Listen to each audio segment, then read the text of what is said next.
यार पूरी जिंदगी साला बस में नहीं काटनी, मेहनत करनी है, कामयाबी लेनी। नौकरी ली, छोड़ी, पढ़ाना चालू किया, पढ़ाई में मजा आया। आज 13 साल हो गए बेटा पढ़ाते हुए। क्या क्या लाइफ में अचीव नहीं किया। महंगी महंगी गाड़ियां, अच्छे अच्छे कपड़े, अच्छे अच्छे बच्चों को पढ़ाना, आप लोगों की रिस्पेक्ट कमाना, इज्जत कमाना, मेहनत। क्यों? क्योंकि उस टाइम गरीबी में यह जुनून था कि गरीब पैदा हो गए, मरना नहीं।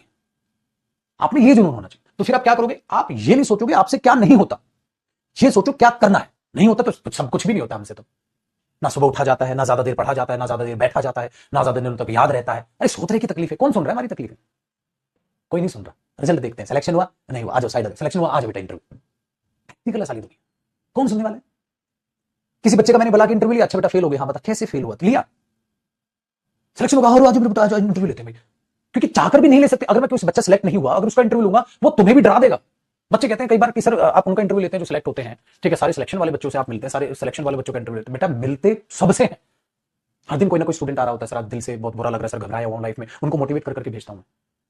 लेकिन उनके इंटरव्यू लेके अगर मैंने डाल दिया ना, तुम्हारे पैरों तले से जमी खिसक जाएगी, ऐसी तैसी हो जाएगी, घबरा जाओगे बुरे लेवल पे।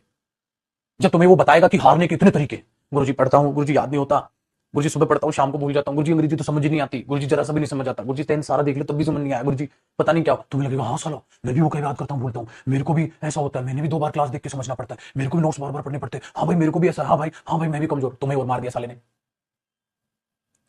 तुम्हारी और ऐसे तैसे कर दी। क्यों? क्योंकि तुमने वहां बुजदिली को प्रमोट कर दिया, उस मेहनती इंसानों को नहीं प्रमोट किया। बेटा बुजदिली को प्रमोट नहीं करना चाहिए, वरना आप घबरा जाओगे।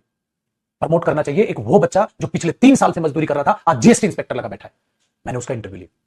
एक वो बच्चा जिसके मां बाप एक्सीडेंट में मर गए, एक लोता था, अखबार फेंचे साला, रिक्शा चलाई, मेहनत करी, आज इनकम टैक्स इंस्पेक्टर बना बैठा है। आप उनसे जब अपने आप को कंपेयर करोगे कि यार वो बच्चा जिसका पूरा का परिवार खत्म हो गया, एक सिंगल बच्चा जो बेचारा अखबार फेंक रहा है, ठीक है, रिक्शा चला रहा है, वो इनकम टैक्स इंस्पेक्टर बना। आपके पास तो बहुत कुछ है बेटा मां बाप का दिया, तो आप क्यों नहीं? आपको ये बातें जानने की जरूरत है। ये घबराए हुए चेहरे खुद भी घबराएंगे, आपको भी ले डूबेंगे। तो अगर आपका कोई भी दोस्त घबराया हुआ है तो उसको समझा कि भाई घबराने का वक्त नहीं है। जितना हम बुरी स्थितियों में काम करने लग रहे हैं बेटा, हमसे कई गुना बुरी स्थितियों में बहुत सारे लोग हैं जो बहुत ध्यान से पढ़ रहे हैं। होता है ना, जब दुनिया का गम देखा तो अपना गम भूल गया। दुनिया में कितना गम है, मेरा गम कितना कम है। जूते नहीं थे तो रो रहा था, थोड़ी दूर चला तो एक इंसान मिला जिसके पैर तक नहीं थे। उस दिन समझ आया भगवान ने पैर तो दिए, तो भगवान ने एक स्वस्थ शरीर तो दिया है बेटा। तो पुत्र जी, निचोड़ यही आज के इस मोटिवेशन का, प्लीज पढ़ लो। आपसे बुरी बुरी स्थितियों में बच्चे पढ़ के, ठीक है, कामयाबी लेंगे। तो पुत्र आप क्यों नहीं? आपको भी मेहनत करनी है, आपका भी 2024 सिलेक्शन वाला साल बनना है। घबराने की बात नहीं। सर मीनिंग में कमजोर है, एक नहीं तो 2 बार क्लास देख समझ आएगी। और इतने प्यार से एकदम बच्चा बच्चा करके पढ़ाता हूं, पूरा समझ आएगा। ठीक है, तो